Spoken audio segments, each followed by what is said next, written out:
Bismillahirrahmanirrahim. Assalamualaikum warahmatullahi wabarakatuh. Teman-teman semuanya, perkenalkan saya Intan Fatimah dari kelas BKI 2B. Di sini saya akan menjelaskan sedikit tentang pengertian bimbingan dan konseling. Mari kita simak bersama-sama.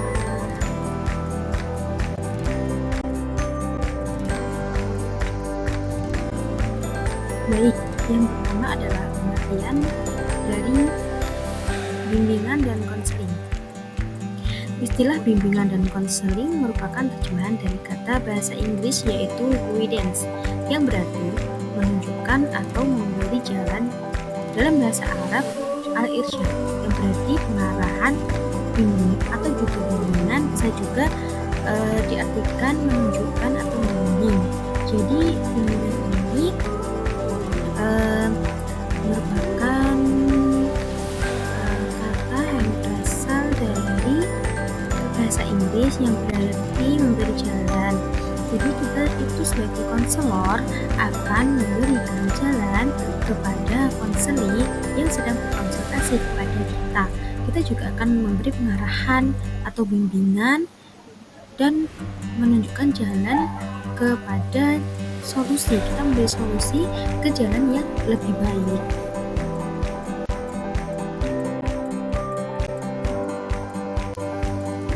Adapun definisi dari bimbingan dan konseling sendiri, menurut Igi, bimbingan dan konseling Islam adalah proses pemberian bantuan terhadap individu agar mampu hidup selaras dengan ketentuan petunjuk Allah SWT, sehingga dapat mencapai kebahagiaan di dunia dan juga kebahagiaan di akhirat.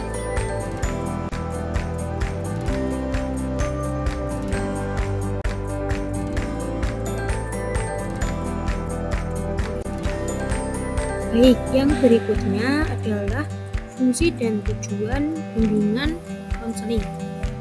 Yang pertama adalah ada fungsi pemahaman. Fungsi pemahaman yaitu fungsi bimbingan dan konseling membantu konseli agar memiliki pemahaman terhadap dirinya, lebih kepada potensinya dan lingkungannya, bisa pendidikan, pekerjaan, dan norma agama. Lalu yang kedua ada fungsi preventif, yaitu fungsi yang berkaitan dengan upaya konselor untuk senantiasa mengantisipasi berbagai masalah yang mungkin terjadi dan berupaya untuk mencegahnya supaya tidak dialami oleh konseli. Yang ketiga ada fungsi pemahaman. Fungsi pemahaman ini berarti bimbingan dan konseling ini sifatnya lebih proaktif. Fungsi pemahaman ini sifatnya lebih proaktif dari fungsi-fungsi yang lainnya. Di fungsi ini, konselor senantiasa berupaya untuk menciptakan lingkungan belajar yang kondusif yang memfasilitasi perkembangan konseli. Lalu berikutnya ada fungsi penyembuhan, yaitu fungsi bimbingan dan konseling yang bersifat kuratif.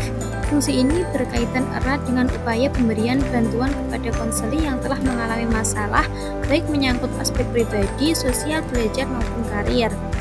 Lalu yang berikutnya ada fungsi penyaluran. Fungsi penyaluran ini bimbingan dan konseling dalam membantu konseli memilih kegiatan ekstrakurikuler, jurusan atau program studi, dan memantapkan penguasaan karir atau jabatan yang sesuai dengan minat, bakat, dan keahlian konseli. Lalu yang berikutnya ada fungsi adaptasi, yaitu fungsi bimbingan dan konseling dalam membantu konseli memilih kegiatan ekstrakurikuler dan jurusan ataupun program studi, sama seperti yang tadi ya. Terus yang berikutnya ada fungsi penyesuaian. Fungsi penyesuaian ini yaitu fungsi bimbingan dan konseling dalam membantu konseli agar dapat menyesuaikan diri dengan dirinya sendiri dan lingkungannya secara dinamis dan konstruksi. Lalu berikutnya ada fungsi perbaikan. Fungsi perbaikan ini yaitu fungsi bimbingan dan konseling untuk membantu konseli sehingga dapat memperbaiki kekeliruan dalam berpikir, berperasaan, dan bertindak atau berkehendak. Lalu berikutnya ada fungsi fasilitasi. Fungsi fasilitasi ini memberikan kemudahan kepada konseli dalam mencapai pertumbuhan dan perkembangan yang optimal, selaras dan seimbang seluruh aspek dari konseli. Lalu yang terakhir ada fungsi pemeliharaan. fungsi pemeliharaan ini yaitu fungsi bimbingan dan konseling untuk membantu konseling supaya dapat menjaga diri dan mempertahankan situasi kondusif yang telah tercipta dalam dirinya. Sekian itu fungsi-fungsi dan tujuan bimbingan konseling.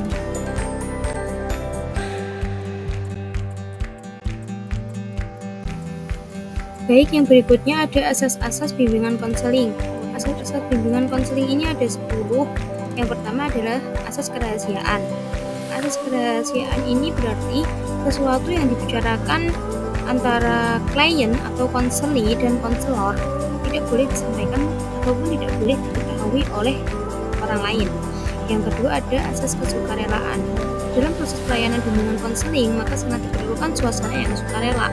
Sukarela di sini bermaksud bahwa dalam pelaksanaan pelayanan bimbingan konseling tidak adanya paksaan sama sekali.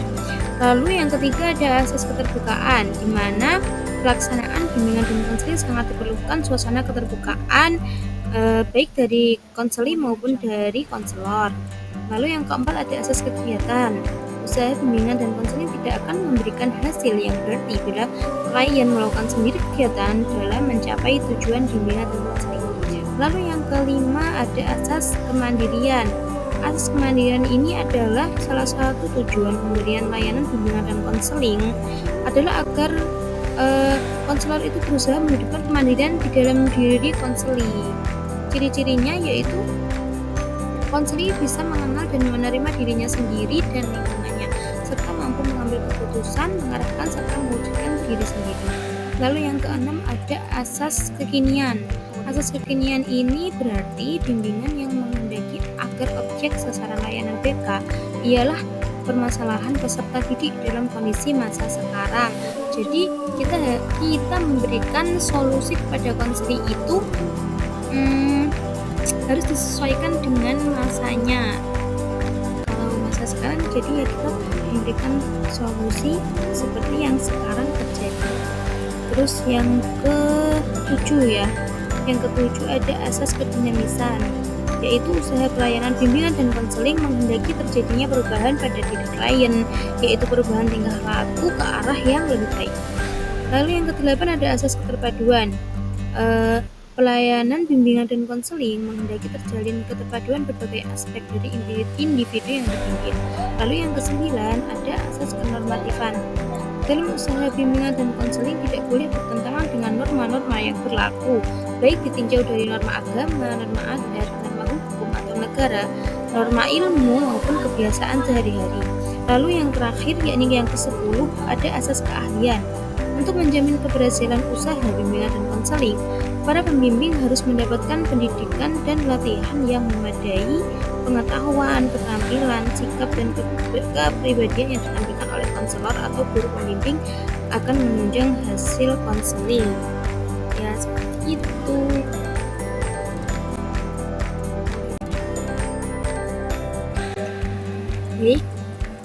Baik, yang terakhir ada landasan bimbingan konseling.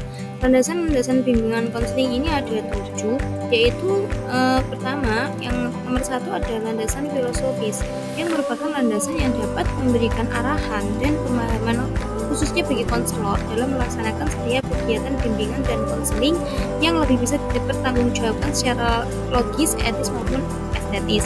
Yang kedua ada landasan psikologis, yaitu merupakan landasan yang dapat memberikan pemahaman bagi konselor tentang perilaku individu yang menjadi sasaran layanan atau klien. Yang ketiga ada landasan sosial budaya, yang merupakan landasan yang dapat memberikan pemahaman kepada konselor tentang dimensi kesosialan dan dimensi kebudayaan sebagai faktor yang mempengaruhi terhadap perilaku individu. Lalu yang keempat ada layanan bimbingan dan konseling, merupakan kegiatan profesional yang memiliki dasar-dasar keilmuan baik yang menyangkut teori maupun prakteknya. Lalu yang kelima ada landasan pedagogis. Dalam layanan bimbingan dan konseling ditinjau dari 3 segi, yaitu pendidikan sebagai upaya pengembangan individu, dan bimbingan merupakan salah satu bentuk kegiatan pendidikan. Lalu yang kedua, pendidikan sebagai inti proses bimbingan dan konseling, dan yang ketiga, pendidikan sebagai lebih lanjut sebagai inti tujuan layanan bimbingan dan konseling. Lalu yang keenam, landasan religius. Dalam layanan bimbingan dan konseling ditekankan pada 3 hal pokok, yaitu pertama, manusia sebagai makhluk Tuhan. Yang kedua, sikap yang mendorong perkembangan dari kehidupan manusia berjalan ke arah dan sesuai dengan kaidah-kaidah agama. Lalu yang ketiga, upaya yang memungkinkan berkembang dan dimanfaatkannya secara optimal suasana dan perangkat budaya serta kemasyarakatan yang sesuai dengan dan meneguhkan kehidupan beragama untuk membantu perkembangan dan pemecahan masalah. Lalu yang terakhir, yakni yang ketujuh, yakni ada landasan yuridis formal berkenaan dengan berbagai peraturan dan perundangan yang berlaku di Indonesia tentang penyelenggaraan bimbingan dan konseling.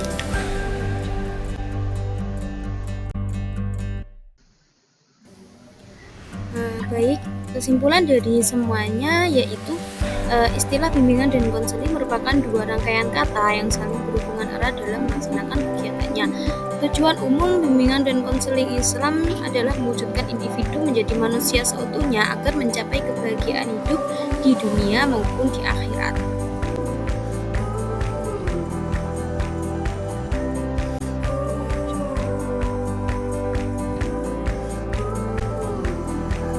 Baik, itu tadi sedikit penjelasan tentang pengertian bimbingan dan konseling. Terima kasih untuk teman-teman dan juga rekan-rekan yang sudah membantu dalam proses presentasi mandiri ini. Sekian dari saya, kurang lebihnya mohon maaf. Wassalamualaikum.